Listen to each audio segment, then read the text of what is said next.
Good afternoon, everyone. It's story time. Today's book is another classic.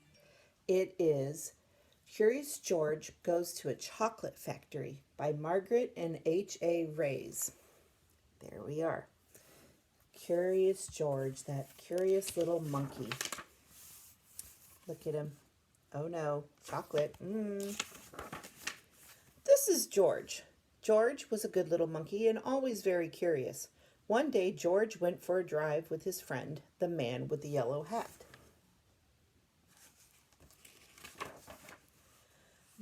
"Look, George," the man said. "There's a store in that chocolate factory up ahead. Let's stop for a treat." George loved chocolates. Inside the store, boxes of chocolates were stacked everywhere, but the man with the yellow hat found his favorites right away. "George," he said, "wait here while I buy these, and please stay out of trouble."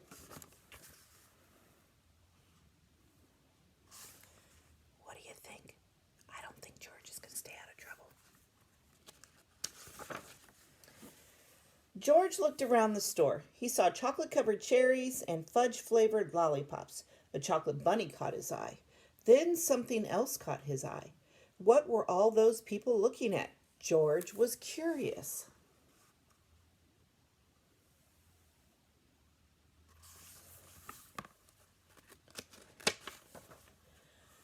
He climbed up to get a better look. Through the window, he saw lots of trays filled with little brown dots. What were all those little brown dots? George was curious. He found a door that led to the other side of the window. Uh-oh. The little brown dots were chocolates, of course. A tour guide was showing a group of people how to tell what was inside the chocolates by looking at the swirls on top.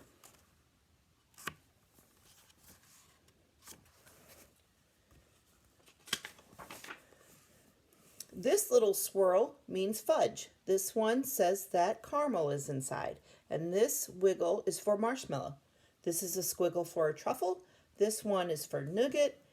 This sideways swirl is for orange fluff. And this one is for George's favorite, banana cream. George followed the tour group until they came to a balcony overlooking a room where chocolates were made. Down below, busy workers picked the candy off the machines and put them in boxes. Next time you get a box of chocolates, you'll notice there's different designs on your chocolates, and that means there's a different flavor inside.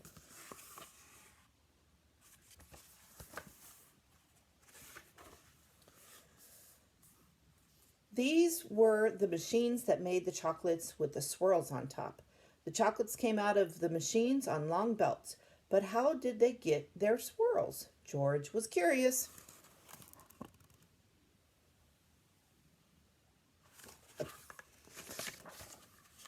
He climbed down from the balcony and up onto the machine. George peeked inside. He was trying to see what was making the swirls when all of a sudden, uh-oh, look what he's standing on here. It says slow, medium, fast, extra fast. That's not good. That's not good at all. What do you think's going to happen? I think I know. The chocolates began coming out faster and faster. They sped by him so quickly they seemed to be running on legs of their own.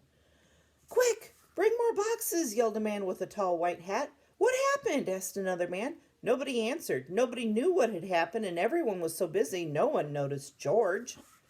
See, George is way in the back there, and here comes all the chocolates off the conveyor belt super fast.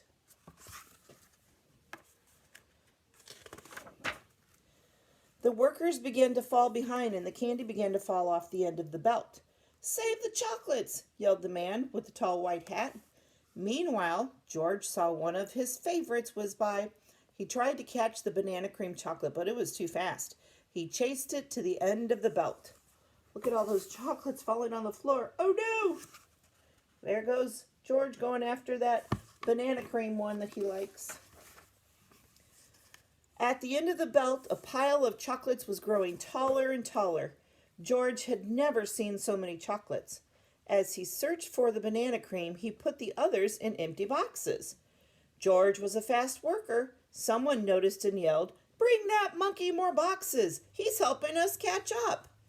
Not all the chocolates made it into the boxes, but no more chocolates fell on the floor. Look at, he's putting all of them in the boxes. Well, and he's eating some too, right? Just when George and the workers were all caught up, the tour guide ran in with the man in the yellow hat. "Get that monkey out of here," she yelled. "He's ruining our chocolates." "But this little monkey saved the chocolates," explained the workers. Then the man with the tall white hat said to George, "You may have caused some trouble, but you were a real speedy little monkey. You deserve a big box of candy for all your help." George was glad he was not in trouble, but he did not take the chocolates. Here he is, wondering, "Why are you yelling at me?" "Oh, what do you think's going on?" "I think George has got a tummy ache from eating all those chocolates." Back in the parking lot, the workers waved goodbye as George and his friend got into their little blue car. "George, are you sure you don't want any chocolates before we leave?" asked the man with the yellow hat. George was sure. Heck yeah, man. He had too many.